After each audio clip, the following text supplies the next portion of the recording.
భగవంతుడా, మొత్తానికి ఉద్యోగం వచ్చింది. ఎన్నో రోజుల నా కళ నెరవేరింది. ఈ రోజు నుంచి చాలా కష్టపడి బాగా డబ్బులు సంపాదించి నేను తొందరగా కోటీశ్వరుని అయిపోవాలి తండ్రి. అమ్మా, నేను ఆఫీస్కి వెళ్ళేసి వస్తా. సరే నాన్న, జాగ్రత్త.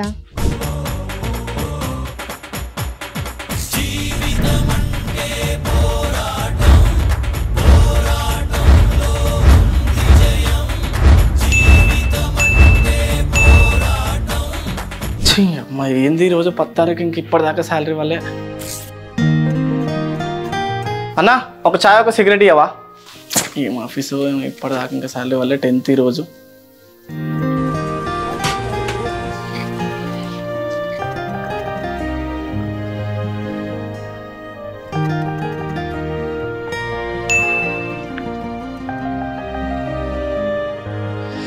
అమ్మయ్యా, శాలరీ పడ్డది. గర్ల్ ఫ్రెండ్కి ఫోన్ చేసి ఈరోజు బయటికి పోదాం. హలో, ఏమైంది? బేబీ చెప్పు బేబీ. ఈరోజు బయటికి పోదాం, రెడీగా ఉండు. షాపింగ్ తీసుకెళ్తావా? మంచి రెస్టారెంట్ పోయి డిన్నర్ చేసేదాం. Okay baby. సరే.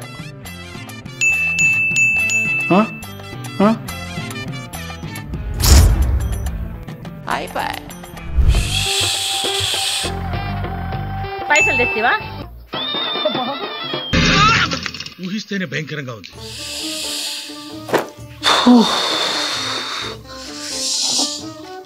అమ్మా, ఆకలేస్తుంది, అన్నం పెట్టమ్మా. పెడతా గానీ పాల bill, current bill, gas bill కట్టినావా?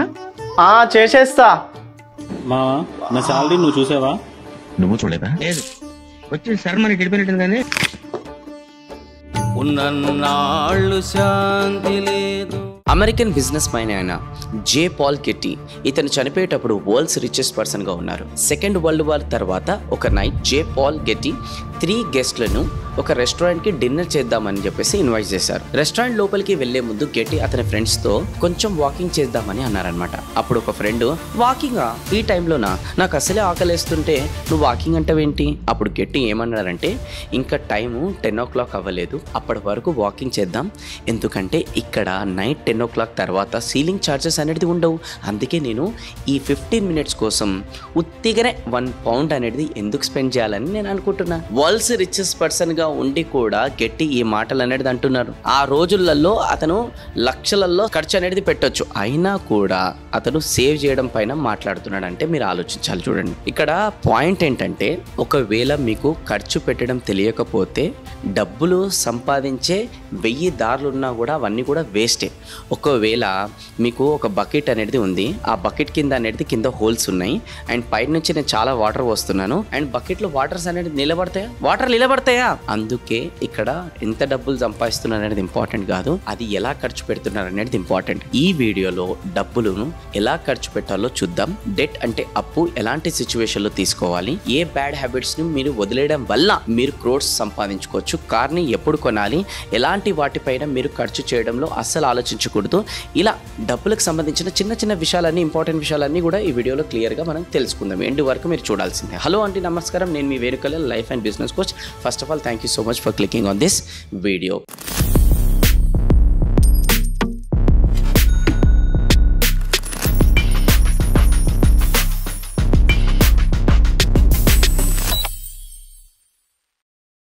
డబ్బుల గురించి ఈ ఫస్ట్ లెసన్ని మీ లైఫ్ మొత్తం కూడా గుర్తుపెట్టుకోండి.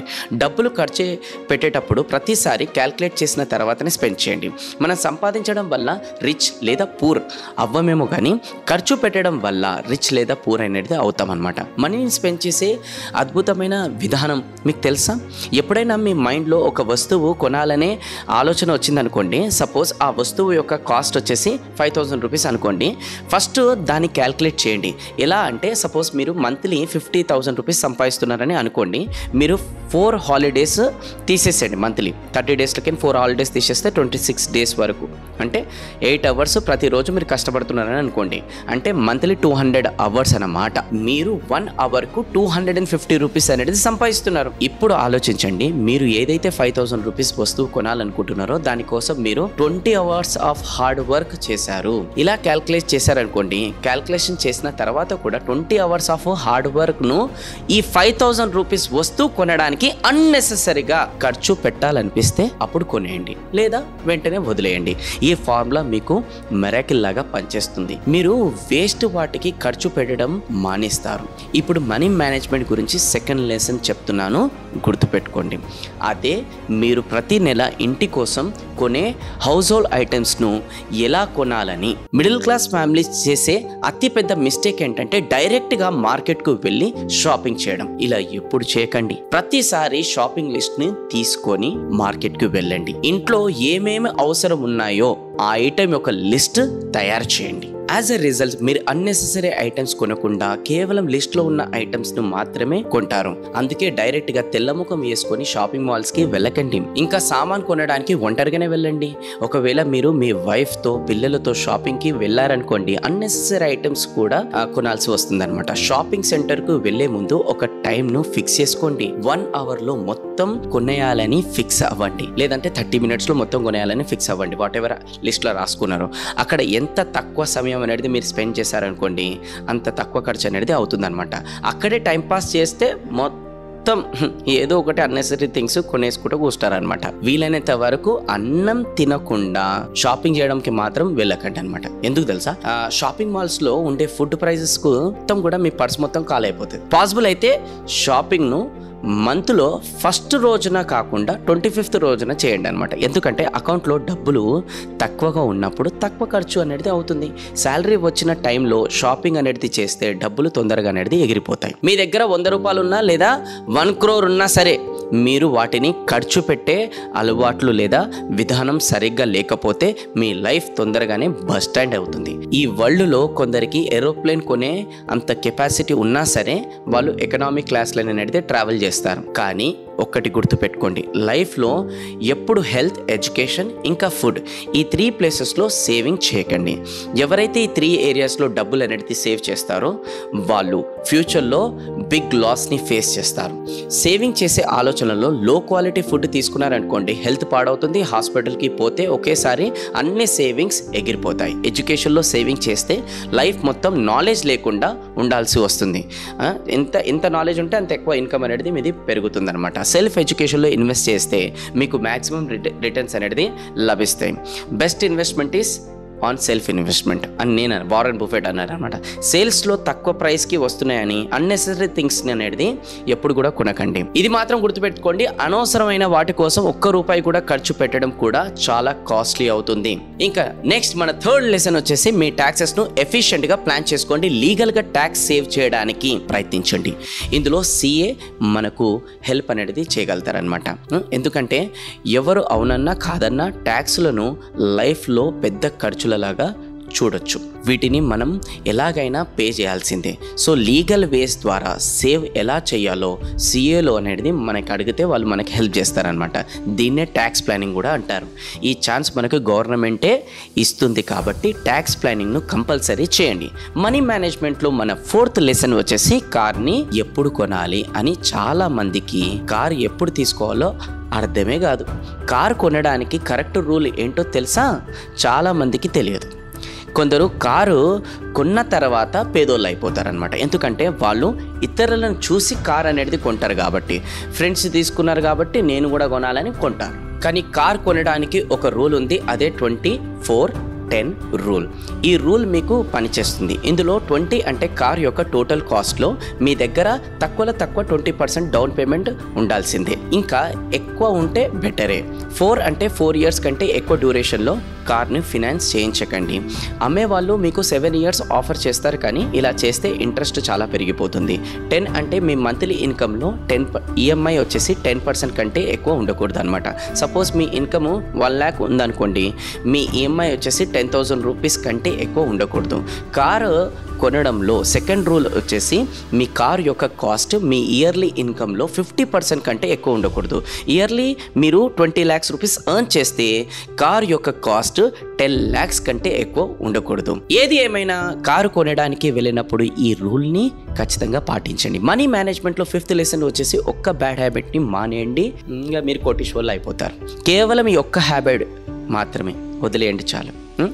అదే అండి, మీకు స్మోకింగ్ చేసే అలవాటు ఉంది అంటే దాన్ని వదిలేయండి. లేదంటే gutka, Pan Parag, alcohol, whatever bad habits.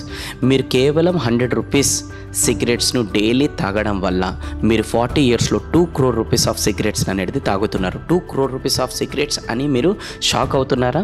Suppose మీరు 100 రూపీస్ సిగరెట్స్ రోజు స్మోక్ చేస్తే ఇయర్లీ అప్రాక్సిమేట్లీ 40,000 రూపీస్ సిగరెట్స్ను తాగుతున్నారు.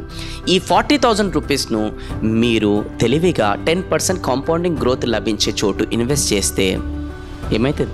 40 ఇయర్స్ తర్వాత మీరు 2 crore రూపీస్ కంటే ఎక్కువ సంపాదించవచ్చు. స్క్రీన్ పైన కనిపించే ఎక్సెల్ షీట్ను చూస్తే మీకే అర్థమవుతుంది. ఇలా 40,000 రూపీస్ని ఇన్వెస్ట్ చేస్తే కాంపౌండింగ్ చేసుకుంటూ ఉంటే 34th ఇయర్లోనే మీరు మీ దగ్గర 1 crore రూపీస్ అనేది ఉంటాయన్నమాట. ఇలా చేస్తే 41 ఇయర్స్ వచ్చేసరికి 2.14 crores అవుతాయి. ఎస్, ఇంత డబ్బుని మీరు ఒక్క నిర్ణయం తీసుకోవడం వల్ల అదే అండి, బ్యాడ్ హ్యాబిట్ని వదిలేయండి. సిగరెట్ తాగాలని ఏదైతే ఫిక్స్ అయ్యారో దాన్ని మానేయండి. హెల్త్ కూడా బెటర్ అవుతుంది. ఇంకా 40 ఇయర్స్లో 2 crore రూపీస్ కూడా మీరు సంపాదించుకోవచ్చు. కోటీశ్వర్లు కూడా అవ్వడానికి దీనికంటే ఈజీ వే ఇంకేమైనా ఉందా? మీరే చెప్పండి. మన 6th లెసన్ వచ్చేసి ఏంటంటే రూల్ ఆఫ్ డెట్. దీన్ని మీరు అర్థం చేసుకోవాల్సిందే. ఈ లోకంలో మంచి అప్పు కూడా ఉంటుంది, ఒకవైపు ఇంకోటి చెడు అప్పు కూడా ఉంటుందన్నమాట. రిచ్ పీపుల్లో పూర్ పీపుల్లో డిఫరెన్స్ ఇక్కడే వస్తుంది. రిచ్ పర్సన్స్ ఈ రోజు ఉన్న డబ్బులని రేపటి కోసం సేవ్ చేస్తారు, కానీ పూర్ పర్సన్స్ మాత్రం రేపు వచ్చే డబ్బులని ఈ రోజే ఖర్చు పెట్టేస్తున్నారు. ఎలాగైతే సిగరెట్ ప్యాకెట్ పైన వార్నింగ్ రాసి ఉంటుందో అలానే ప్రతి లోన్ అడ్వర్టైజ్ పైన కూడా వార్నింగ్ ఉంటే బాగుండు. అన్నిటికంటే వరస్ట్ లోన్ ఏమన్నా ఉంది అనంటే అదే క్రెడిట్ కార్డ్ యొక్క లోన్. ఈ రోజుల్లో ఈ క్రెడిట్ కార్డ్ అనేది డిస్ట్రాయ్ చేసే వస్తువులా మారిందనమాట. గుర్తుపెట్టుకోండి, ఏ వస్తువైనా మీ నెట్ క్యాష్ చేసి తీసుకోలేకపోతున్నారనుకోండి, దాన్ని అప్పు చేసి తీసుకోకండి. బై నౌ పే లేటర్ అనే ఆప్షన్ అందరినీ పాడు చేస్తుంది. చాలామంది అప్పులలో ఎందుకు పేరుకుపోతారంటే వాళ్ళు ప్రజెంట్ గురించి తప్ప ఫ్యూచర్ గురించి అసలు ఆలోచించరు కాబట్టి. ఇప్పుడు డెట్ యొక్క సింపుల్ ప్రిన్సిపల్ ఏంటో చూద్దాం. టైం గడిచే కొద్దీ వాటి వాల్యూ తగ్గిపోయే వస్తువులను ఇంట్రెస్ట్లో కొనకండి. అంటే ఇల్లు కొనడానికి లోన్ తీసుకోవచ్చు, కానీ పెళ్లి బట్టలు కొనడానికి లోన్ తీసుకోకండి. కొన్ని లోన్స్ మంచివి కూడా ఉంటాయి. లైక్ ఇల్లు కట్టడానికి కోసం తీసుకున్న లోన్, సపోజ్ మీరు 10 lakhs లోన్ తీసుకొని 2 BHK కన్స్ట్రక్షన్ చేస్తే మంత్లీ 50,000 రెంట్ మీకు వస్తుంది అనుకోండి. అప్పుడు 10 lakhs పైన ఇయర్లీ 8% ఇంట్రెస్ట్ అనుకుంటే 80,000 అవుతుంది. ఇంకా 50,000 మంత్లీ రెంట్ ఇయర్లీ 1,80,000 అవుతుంది. ఇంట్రెస్ట్ పే చేసినా కూడా ఇయర్లీ 1 lakh సేవ్ అవుతాయి. ఇది మంచి లోన్ తీసుకుంటే తప్పేం లేదు. కానీ ట్రావెల్ చేయడానికి లోన్ తీసుకోవడం, షో ఆఫ్ చేయడానికి తీసుకోవడం, అప్పులు చేయడం, ఎంటర్టైన్మెంట్ కోసం లోన్ తీసుకోవడం అనేది చాలా వర్స్ట్ థింగ్. ఇలా చేస్తే మీరు ఇన్కమ్ను డిస్ట్రాయ్ చేసుకుంటున్నారు. కాబట్టి ఇలా వేస్ట్ అప్పులు చేయకండి. లాస్ట్లీ మన 7th లెసన్ వచ్చేసి ఇది నేర్చుకోవడం చాలా ఇంపార్టెంట్. షో ఆఫ్ చేయడం మానేయండి. విల్ రోగ్రెస్ ప్రకారం చాలామంది సంపాదించిన డబ్బులు అవసరం లేని వాటిపైన ఖర్చు పెట్టి ఇతరులను ఇంప్రెస్ చేయడానికి స్పెండ్ చేస్తారు. చాలామందికి డబ్బులు వచ్చిన వెంటనే లైఫ్ స్టైల్ను చేంజ్ చేసే ఆలోచనలు వస్తాయన్నమాట. కొత్త ఫోన్ తీసుకోవాలి, కొత్త సోఫా సెట్ తీసుకోవాలి, కొత్త ఏసీ తీసుకోవాలని అనుకుంటారు. షో ఆఫ్ చేయడానికి డబ్బులు ఖర్చు పెడుతుంటారు. మీరు నోట్ చేసే ఉంటారు, రిచ్ పర్సన్స్ ఇతరులను ఇంప్రెస్ చేయడానికి ప్రయత్నించరు, కానీ పూర్ పీపుల్స్ మాత్రం తమ రిచ్నెస్ను ప్రూవ్ చేయడానికి షో ఆఫ్ కోసం వేస్ట్ ఖర్చులు చేస్తూనే ఉంటారు. ఇలా సగం జీవితాన్ని షో ఆఫ్ చేయడంలోనే స్పెండ్ చేస్తారు. ఇంప్రెస్ చేయడానికి అన్నెసెసరీ థింగ్స్ను కొనకండి దయచేసి మై డియర్ ఫ్రెండ్స్. ఈ వీడియోలో చెప్పిన 7 మనీ మేనేజ్మెంట్ లెసన్స్ను తప్పకుండా ఫాలో చేయండి. అలానే ఏ లెసన్ మీకు చాలా బాగా నచ్చిందో, చాలా బాగా రియలైజ్ చేసిందో కమెంట్ బాక్స్లో తెలియజేస్తే నాకు కూడా చాలా బాగా అనిపిస్తుంది అనమాట. అండ్ చాలా మోస్ట్ ఇంపార్టెంట్ విషయం ఏంటో తెలుసా, ఇవన్నీ విషయాలు మన స్కూల్స్ కాలేజ్ లైఫ్లో ఎక్కడ కూడా నేర్పించారు. ఎవరు కూడా చెప్పేవాళ్ళు కూడా ప్రాపర్గా ఉండరు. మనం మిస్టేక్ చేసి అనుభవం నుంచి నేర్చుకోవాలి. ఆ లోపల మనకి టైం వేస్ట్ అవుతుంది, డబ్బులు కూడా వేస్ట్ అవుతుంది. అందుకోసం దీన్ని దృష్టిలో పెట్టుకొని నేను ఒక మనీ మేనేజ్మెంట్ పైన ఒక ప్రోగ్రామ్ డిజైన్ చేశాను. How to become financially free in a strategic way. ఇది చాలా అద్భుతమైన ప్రోగ్రామ్. దయచేసి మీరు ఈ 7 పాయింట్లు ఇప్పుడు ఇంత ఇంప్రెస్ చేసినట్టయితే ఒక 2 గంటలు నాకు టైం ఇవ్వండి. మీ ఫ్యామిలీతో పాటు కలిసి ప్రోగ్రామ్ అటెండ్ కండి. నిజంగా చెప్తున్నాను, నెక్స్ట్ ఇయర్కి వచ్చేసరికి మీ బ్యాంక్ బ్యాలెన్స్ పెరుగుతుంది, మీ అసెట్స్ పెరుగుతాయి, మీ మనీ మేనేజ్మెంట్ పట్ల మొత్తం మైండ్ సెటే మారిపోతుంది. 2 గంటలు నాకు ఇవ్వండి. మరిన్ని వివరాలు తెలుసుకోవాలనుకుంటే కింద డిస్క్రిప్షన్లో లింక్ ఉంటుంది. ఆ లింక్ క్లిక్ చేసి మీరు ఇప్పుడు రాబోయే నా మనీ మేనేజ్మెంట్ వర్క్షాప్కి సండే రోజే మంచిగా టైంలోనే కండక్ట్ చేస్తున్నాను. మీరు అటెండ్ అయ్యి నెక్స్ట్ లెవెల్కి గ్రో కండి. All the very best. Thank you so much. మళ్ళీ నెక్స్ట్ వీడియోలో కలుద్దాం. Till then bye. నేను మీ వేణు కళ్యాణ్ సైనింగ్ ఆఫ్. జై హింద్.